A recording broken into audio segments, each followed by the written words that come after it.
श्री स्वामी समर्थ. ब्रह्म तदाकार व्रती होणे का वाटेवर पडले आहे?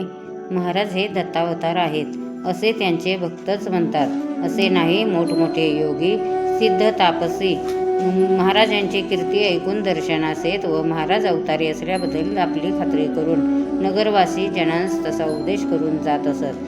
आळंदीचे नृसिंह सरस्वती व यशवंतराव महाराज देव मामलेदार हे साधूही स्वामी महाराजांस अवतारी मानित असत. फार तर काय, पण मूर्तिपूजा निषेधक, ब्रह्मवेत्ते, वेदोक्त धर्म प्रकाश करते विष्णुबुवा ब्रह्मचारी, ज्यांनी वेदोक्त विषयांचे चांगले अध्ययन करून हजारो ठिकाणी ख्रिस्ती धर्ममते पूर्णपणे खंडन करून कीर्ती मिळवली, त्यांनी आपले वेदोक्त धर्मप्रकाश ग्रंथात ज्ञानोबा, नामदेव, चांगदेव इत्यादी साधू पुरुषांनी केलेले चमत्कार खरे नसावे म्हणून प्रतिपादन केले आहे. त्यांस ते प्रतिपादन खोटे असून तशा तऱ्हेचे अलौकिक तत्वाबद्दलची पूर्णपणे खात्री करून देण्यास श्री स्वामी समर्थच कारण झाले ती गोष्ट. अशी श्री स्वामी समर्थ.